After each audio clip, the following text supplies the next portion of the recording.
Welcome back to my channel. Today we're going to turn a single image and a simple movement reference into a smooth AI animation.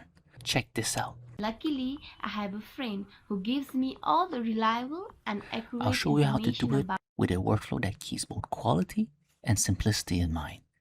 As we can see, we have extraction of the character there, of the face, the pose, the segmentation, and all of that to enable a character replacement there that is smooth and of high quality.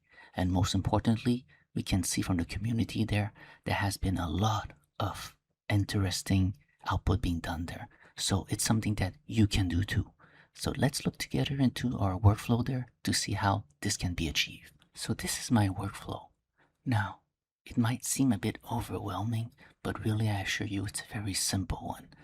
Here you can see there's a lot of iteration that duplicate itself there to extend the video. So really the workflow itself is really just this part here. If we look a bit closer, we'll notice that it's really, these are all the setup, the setting, the pre-processing, the main core of the workflow, the main generation.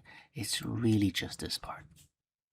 So let's navigate this together to better understand how we can do this one video generation with one animator. So as a preview, let's look at the different section of this workflow. Now we have the model area. This is where we load all the different models. We have the inputs. So, you know, the character movement that we want, the background, the character that we want, the prompt. So this is the input area. On the bottom here, we have some pre-processing area and a preview. And finally, all this setup, it's looped into this generation loop there, where it takes the data and it generates. I created a preview section so that we can see in advance what it looks like before generating the final video. So that being said, let's zoom in a bit there and look at what we have in each of these sections there. So on the very top left, we have the model section. Right on the bottom here, we have the input area.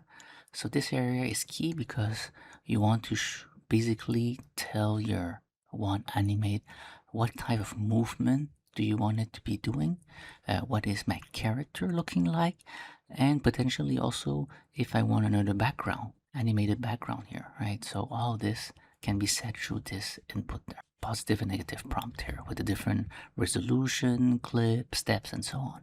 So the inputs of this setup. And on the bottom here, we have the pose and face detection there, right? Because at the end, it needs to process the image there and be able to detect that area in that section. And in fact, we can see a preview here of the segmentation, the character face, the pose, and how it masks together, right? So it's a preview area where we can see, is it doing what we want it to do before we move to the next step of video generation there. So when all that is set, now all of that is fed into these set value so that they're retaken into the get value here, right? Now, you have probably noticed there's still a lot of lines here. I really like the concept of the data highway, right? So all the data being flown down into a area where all the data has flown, right? And you can see it clearly here where all the data of the get is here, and then based on the need of the different section there, it flows down and goes toward it there. I think it's visually appealing there, but to each their own. I mean, if you feel it's a bit too much, you can always remap this there. But as you can see here, once the data gets in here, it goes down into the different section. Now, I've made it a point to not hide anything, right? This is just my way of doing things there. So that being said, this is the area where the data comes in and we have a local input here, and we have the different generation area. Now, a little explanation here. In this section, the input, I did have a prompt here, but I put it here as a global positive prompt and a global negative prompt, meaning that whatever prompt you put here, it's being used by all the video generation moving forward. Now, here you have a local input. So basically, just for this specific clip, what positive and negative prompt do we want to put in here? And you can even change the LoRa, add more LoRa for this specific clip there. Now, after that, I've added also a preview area. The preview here is basically the same thing as the video generation, but a smaller amount of step, a smaller resolution, so that you can rapidly see, am I getting what I'm expecting to get here, right? So it's about 1/10, so 10% of the time of the full clip. For me, I think being able to see a quick preview before you go to a full generation allows you to really make sure, have I set everything correctly? Did I miss something? Or rather, I just don't like what I see. I can change the prompt, change the LoRa, change whatever. And then when I like the preview, then I generate the final clip there. It's an option. You can disable it from the fast muter here. You can say, okay, I don't want the preview, disable preview. Okay, now once we've seen this, the rest are identical, really identical, except that there's a local input here. You can still put a new prompt for each clip, and you just have to enable them and connect them together. And if I go to the very last clip there, if I wanted to add another extension, I copy this whole section and then just connect these two connectors there. Okay, so that's pretty much a good preview of your whole generation workflow there, right? I think here with this, it will be very efficient and easy to generate clip there. High level, really select the model, select the input there, run a first run just to look at the preview, see if the preview makes sense, then run again with the video clip preview if it looks good, and if yes, then you generate the real clip. You like the real clip, you enable the second group and redo, and that's how you get different pieces of clip that are intertwined together. Okay, so that being said, let's go into an actual execution of this workflow there so we can see how it works, right? So if we zoom in again, all these sections there, because as a reminder, if it's gray, nothing to be done there, right? You leave it as is. Green, there's something to be changed potentially. Black, it's something to be chosen. And then brown is some tweaking possible there, right? So you can choose between these two just for the sake of simplicity there. And then after that, you can leave this these LoRa there. I mean, this is the lightning, this is the relight so that the lighting looks good. These are some quality increasing LoRa there. So leave it as is, but you can play around with it if you feel like it. But really nothing to be changed much there. Here, this is where the change happens, all right? I mean, here the frame clip 77 is good. This is the best frame count for Wan Animate, right? So leave it as is there. 8 step is pretty good too. Now for the sake of simplicity and speed there, I'm gonna lower the width there so that we can have a generation that goes a bit faster, so that we can have this example being done there. So for width, I'll put 640 and height 960 there. You can see I chose this one there, but there's multiple you can choose from. And now this is a key one here, background selector, right? I made it simple enough that you just have to pick between 1, 2, and 3, right? 1 is the original pose reference video background, meaning this is the pose background there, right? It's going to use this background, the desert-like sky background in the video generation. If you pick number 2, it's going to be choosing the input video background. So in this case, this one. So you can load any video and it's going to use that background as your background basically, right? So that's number 2. Or you can pick number 3. Number 3 is the reference image background. The reference image is basically your character image, right? So it's going to use this background of this character. Okay, so this is the background selector that I made it hopefully easy to be able to understand and use. And with that, I mean, you select the prompt. The prompt is not very, I would say, strong, right? So in the sense of the main reference gonna be your background and character selector that would influence your generation there. I mean, if you put a character like this and then you say, I want blue hair, it's gonna end up with red hair, right? So definitely this is where the input comes from, but a little bit of extra always help there. Let's try to run this and see how this goes there, right? So let's do a little run here, making sure that our setting is right. We have changed the setting. The background, let's go with the desert background. I think it's gonna be simpler here because really the main, I would say most common purpose is to have a video and have a character replacement, right? So this character replacing this there, right? So, and in fact, I'm gonna change these input there so that it's nicer to something else. So I changed the video reference here. I picked this one because simply it has also audio in there, right? I mean, it's not just a character walking, but there's audio involved there. So you can see the lips and audio synchronization there with the lips there. So that's good. And for the reference image there, I'm gonna use this character there, right here. So the goal here would be to use this character and replace it here, but with this background, right? So let's see how that's gonna work out. I can leave the prompt there. That prompt is fine, and the frame is good, the background is good. Now the bottom part here, there's nothing to be changed here really, except this point mapping there.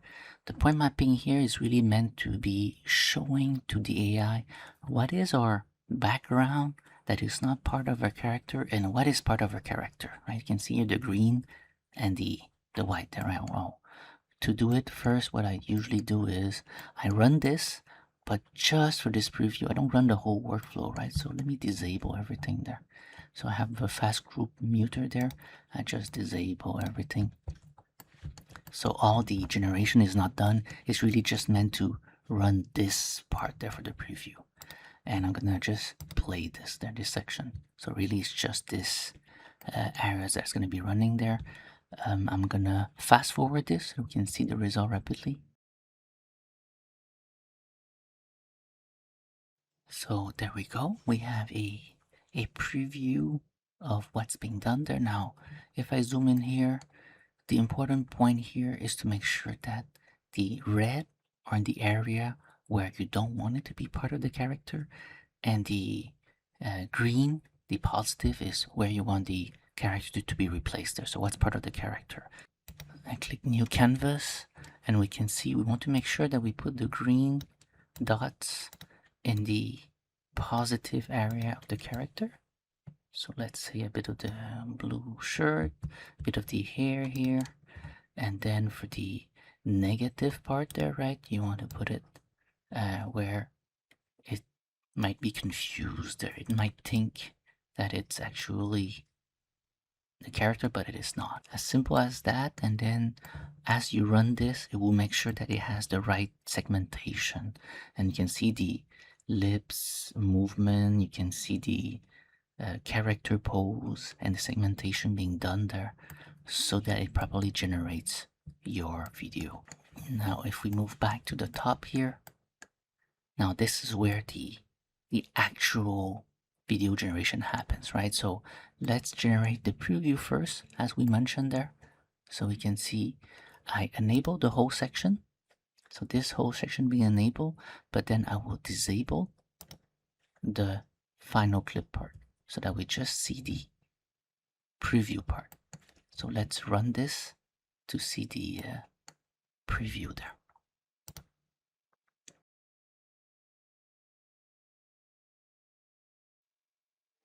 So there you go. You have the preview there. So the preview looks really good. There's a little blurb there, but that's fine. I mean, it's a preview. It's not meant to actually show you what the final result is going to be looking like, but it's giving you an idea, is it okay or not what you're seeing there. So we're going to say that's okay. We're going to enable the final clip generation there. I mean, this took, in fact, 30 seconds, right? You can see here, the main part where it generated was 30 seconds. Now let's generate with the final group there, right? So enabling this section on the bottom here. So let's generate this again and see how the final clip looks like. So here's the result. As you can see here, a much higher quality visual there. There's the little blip at the beginning, but it's very minor there, so we can just crop it off. But the important part here is there's also the sound with the lip sync there. So I think that's important. We can listen to a little clip of it there. Luckily, I have a friend who gives me. Now that's for the first clip. If we want to follow up with the extension of that clip, it's as simple as just enabling the next section here, the connected section, just enabling it. The sake of testing here, we're gonna do the same again, but we're gonna use a different background. Now I'll just do the preview version so that's faster, or maybe not. I'll just do another example so that we can see a different version of it there. So now let's use the background of the reference image, right? So skip to number 3 and let's run this so that we see the clip here. We're gonna use actually the final version there, and we're just gonna fast forward.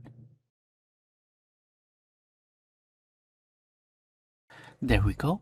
We can see the result now with the background that is based on the reference image here, right? So the same reference image, the same reference character, but the movement, the pose, the lip sync, it's based on that video reference there.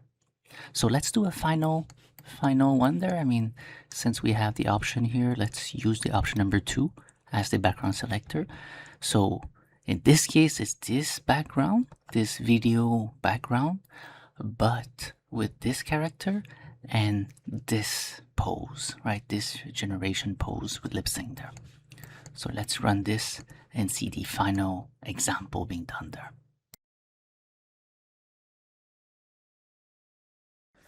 So here we go with the result. As we can see, we have the character here doing that pose, that movement, that lips, but matching the background there. Now look at the lighting. Look at how, because the background is in a very lighted sunlit area, that the video generation tried to match that environment to make sure that everything is working well together. So really, this is a very nice generation there. And again, if I wanted to continue, I can just enable these different loop there to make sure that we have an extension of the clip there with a good transition.